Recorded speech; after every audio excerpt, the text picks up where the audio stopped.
السلام علیکم ورحمۃ اللہ وبرکاتہ۔ رب اشرح لی صدری ویسر لی امری واحلل عقدۃ من لسانی یفقہوا قولی۔ اللہم فقہنا فی الدین، اللہم انی اسألک علما نافعا وعملا متقبلا ورزقا طیبا۔ جتنی بھی اللہ تعالیٰ نے جہنم کی باتیں بتائی ہیں وہ ایسی ہیں کہ انسان اس کا تصور اس دنیا میں نہیں کر سکتا، اور جو جنت کی باتیں بھی ہیں وہ بھی ہم چاہیں کہ امیجن کر لیں نہیں کر سکتے۔ دونوں ایکسٹریم پوائنٹ ہیں۔ تو ہم نے جو لاسٹ ٹائم پڑھا تھا، کیا ہم اس کو ریلیٹ کر سکتے ہیں پہلی آیت کے ساتھ؟ الرحمن، کہ اللہ تیری کتنی بڑی رحمت ہے کہ تو نے ہمیں یہاں پر جگا دیا، ورنہ ہم تو سوئی رہ جاتے۔ تو ہر آیت کو الرحمن کے ساتھ، پہلی آیت کے ساتھ جا کر ریلیٹ کریں۔ آگے اللہ تعالیٰ نے فرمایا ہے وَلِمَنْ خَافَ مَقَامَ رَبِّهِ جَنَّتَانِ، اور جو اپنے رب کے سامنے کھڑے ہونے سے ڈرا اس کے لیے 2 باغ ہیں۔ کیا مطلب اپنے رب کے سامنے کھڑے ہونے سے ڈرا؟ کہ اس دنیا میں اس نے ڈر ڈر کر زندگی گزاری کہ اللہ کہیں تیری نافرمانی نہ ہو جائے۔ اس کو حساب کتاب کا خوف تھا، ڈر لگا رہتا تھا اس کو کہ کہیں اللہ کی پکڑ نہ آ جائے۔ گناہ کا ارادہ کرتا بھی تھا تو اللہ کی یاد ایسی ہوتی تھی کہ وہ اس کو باز رکھتی تھی۔ تو ایسے انسان کے لیے جو ڈرتا ہے اپنے رب کے سامنے کھڑے ہونے سے، خوف اس کو یہ نہیں کہ لوگ کیا کہیں گے، بلکہ خوف اس کا کہ میں اپنے رب کو کیا جواب دوں گا۔ رب کے سامنے کھڑے ہونے کا ڈر بہت بڑی نعمت ہے، بہت بڑی نعمت جس کو مل جائے، کیونکہ ایسے بندے کو 2 جنتیں ملیں گی۔ حدیث میں بھی آیا ہے کہ 2 خوف اور 2 امن اللہ تعالیٰ جمع نہیں کرتا۔ جو دنیا میں ڈر گیا اللہ تعالیٰ اس کو آخرت میں بے خوف کر دے گا، اس کے لیے 2 جنتیں ہیں۔ اور جو دنیا میں بے خوف رہا، جو ڈرتا نہیں ہے اللہ تعالیٰ کی پکڑ سے، اس کے عذابوں سے، وہ کہتے ہیں ہوں گے کسی اور کے لیے، میرے لیے نہیں ہے یہ، اللہ تعالیٰ اس کو پھر وہاں پر ڈرائے گا۔ تو خود ہی دیکھ لیں کہ کہاں ڈرنا چاہتے ہیں آپ۔ جو ڈر ڈر کے رہا اللہ تعالیٰ کو میں کیا جواب دوں گا، اس کے لیے 2 جنتیں رکھی ہیں اللہ نے، 2 جنتیں۔ ویسے بھی صورت میں اگر دیکھیں نا تو جنوں اور انسانوں کا ذکر ہے نا، تو ان کے لیے الگ الگ جنتیں ہوں گی۔ اور ویسے بھی کہا جاتا ہے کہ یہ بہت ساری جنتوں کی بات بھی ہو سکتی ہے۔ قرآن میں 2 کہہ کر بہت ساری جنتیں بھی مراد لیا گیا ہے۔ فَبِأَيِّ آلَاءِ رَبِّكُمَا تُكَذِّبَانِ۔ دیکھو پھر اللہ تعالیٰ کی کتنی بڑی رحمت ہے کہ جو دنیا میں ڈر گیا اس نے اس کے لیے جنت رکھی ہے۔ ذَوَاتَا أَفْنَانٍ، ہری بھری ڈالیوں والی جنت کی پراپرٹی ملے گی، اور اس پراپرٹی کی ڈسکرپشن کیا ہے وہ بتائی جا رہی ہے۔ یہ ہے سابقون کو ملنے والی جنت، جہاں پر ایسے درخت ہوں گے جن کی شاخیں آپس میں ملی ہوں گی، اتنی ساری برانچز ہوں گی جو آپس میں گتھم گتھا ہو رہی ہوں گی۔ جنت کے جو درخت ہوں گے نا وہ پھلدار ہوں گے لیکن کانٹے نہیں ہوں گے اس پر، اور اتنے گھنے ہوں گے، ان کے سائے بہت طویل ہوں گے، لمبی لمبی شاخیں ہوں گی اور ہری بھری ہوں گی، اتنی لمبی شاخیں کہ گھوڑا سوار 100 سال تک چلتا رہنا تبھی اس کا سایہ ختم نہیں ہوگا، اور سارے درختوں کے تنے سونے کے ہوں گے۔ سبحان اللہ۔ آگے اللہ تعالیٰ نے کیا فرمایا ہے؟ فَبِأَيِّ آلَاءِ رَبِّكُمَا تُكَذِّبَانِ۔ پھر تم اپنے رب کی کون کون سی نعمتوں کو جھٹلاؤ گے؟ تم ریئلائز ہی نہیں کر سکتے، تمہارے چھوٹے سے عمل پر اللہ تعالیٰ تمہیں وہ جنت دینے والا ہے جس میں ایسے درخت، ایسے سائے ہوں گے، انسان کا عمل تو کسی قابل بھی نہیں ہے۔ ساری زندگی سجدے میں پڑا رہنا تو اللہ تعالیٰ کا حق، اس کا شکر ادا نہیں کر سکتا۔ جتنا کچھ اس نے دیا ہے اس کی نعمتوں کا حق ادا کر ہی نہیں سکتا، کسی ایک نعمت کا حق بھی نہیں ادا کر سکتا، اور اللہ تعالیٰ اس کو انعام کے طور پر کہاں وہ جنت کی نعمتیں دیں گے جن کا تصور بھی انسان دنیا میں نہیں کر سکتا۔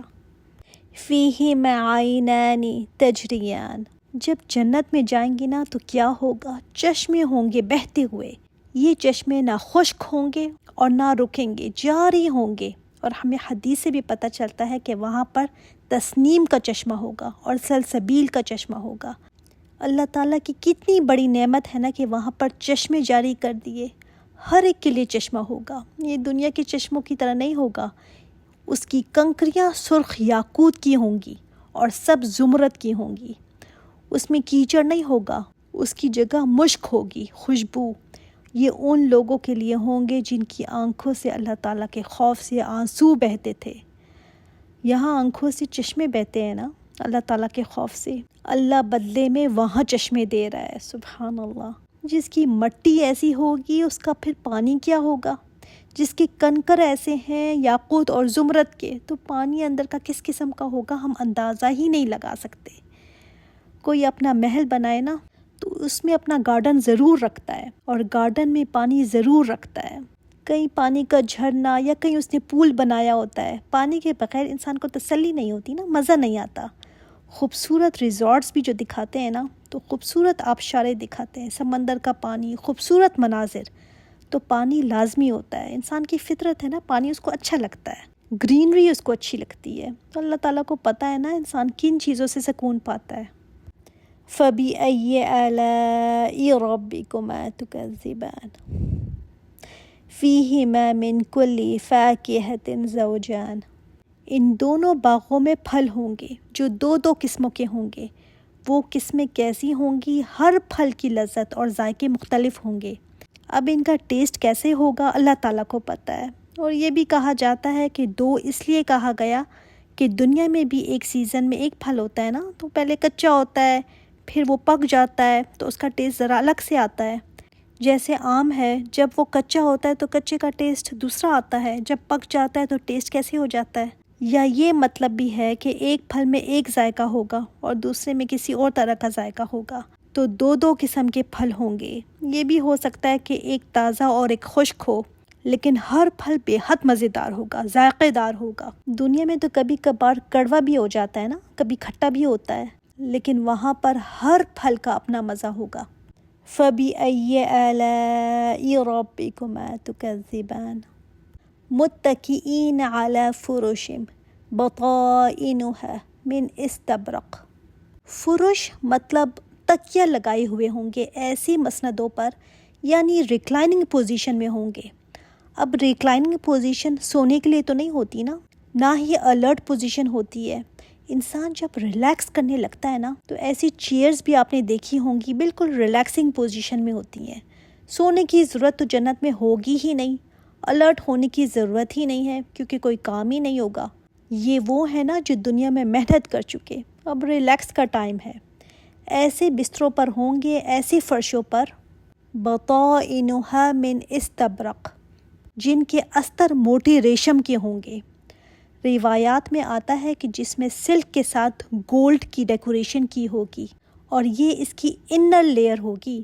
آپ دیکھیں کسی گدے یا تکیے کو ہمیشہ اس کے اندر ایسی چیزیں بھر دیتے ہیں نا، کوئی فوم سا بھر دیتے ہیں یا روئی بھر دیتے ہیں، اوپر کو خوبصورت رکھتے ہیں لیکن اندر بس کچھ بھی بھر دیتے ہیں۔ اگر کسی بستر کا بطائن ایسا ہو تو سوچیں پھر اس کی آؤٹر لیئر کیسی ہوگی۔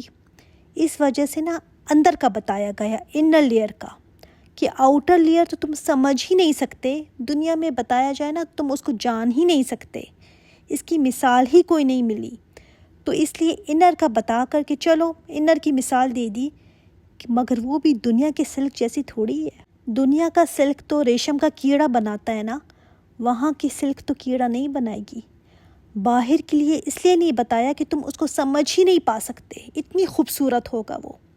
وَجَنَى الْجَنَّتَيْنِ دَانٍ، اور پھل ان دونوں باغوں کے ایسے جھکے ہوں گے انسان کو اٹھنا نہیں پڑے گا، ریکلائننگ پوزیشن میں ہی ان کو توڑ لیں گے۔ اللہ اکبر، اتنے قریب ہوں گے اور پکے ہوئے پھل ہوں گے، جس پھل کا ان کا دل چاہے گا وہ قریب آ جائے گا اور یہ آسانی کے ساتھ لیٹے لیٹے ہی توڑ لیں گے۔ فَبِأَيِّ آلَاءِ رَبِّكُمَا تُكَذِّبَانِ فِيهِنَّ قَاصِرَاتُ الطَّرْفِ لَمْ يَطْمِثْهُنَّ إِنسٌ قَبْلَهُمْ وَلَا جَانٌ۔ فِيهِنَّ آیا ان دونوں باغوں کے اندر، قاصرات الطرف ایسی جھکی نظروں والی ہوں گی، لم یطمثہن انس قبلہم ولا جان، نہیں ہاتھ لگایا ہوگا انہیں نہ کسی انسان نے اور نہ جن نے۔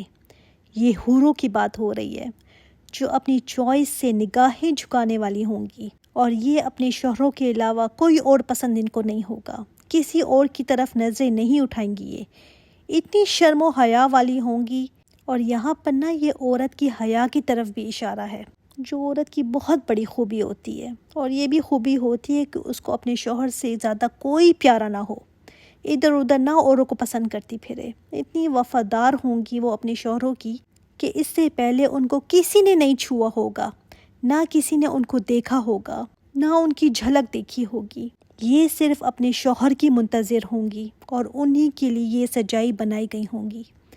اب بعض لوگ ان چیزوں کو لے کر نا مذاق بناتے ہیں، ہنستے ہیں، اس میں کوئی ہنسنے والی بات نہیں ہے۔ کئی لوگ باتیں بناتے ہیں، عورتیں جل بھن جاتی ہیں کہ یہ بتانے کی کیا ضرورت تھی، ہمارے لیے پھر کیا ہے۔ ایک تو یہ بات اچھی طرح سمجھ لیں کہ اللہ تعالیٰ کو پتہ ہے کہ کس کی کمزوری کیا ہے، کون کس چیز سے خوش ہوتا ہے۔ ہم کہتے ہیں نا کہ بس جو ان کو ملا ہے ہمیں بھی ملنا چاہیے، چاہے ہماری ضرورت ہے یا نہیں ہے، بس ہمیں بھی ملنا چاہیے کیونکہ ان کو مل رہا ہے۔ بھائی مرد کی ضرورت ہے یہ، عورت کی ضرورت ایک آدمی سے پوری ہو جاتی ہے، اس کو بہت سارے آدمی نہیں چاہیے۔ مرد کی تسکین ایک عورت سے نہیں ہوتی، اللہ تعالیٰ کو پتہ ہے، یہ آدمی کی فطرت میں ہے، یہ اللہ تعالیٰ نے پیدا ہی اس کو ایسا کیا ہے۔ اللہ تعالیٰ کو پتہ ہے، وہ جانتا ہے، تم نہیں جانتے کس کو کیا دینا ہے۔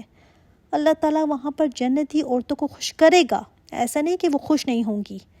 دنیا میں جیسے عورتیں اپنے شوہروں کو کسی اور کے ساتھ دیکھ لیں تو جل بھن جاتی ہیں نا، جاسوسی کراتی ہیں، وہاں ایسا نہیں ہوگا۔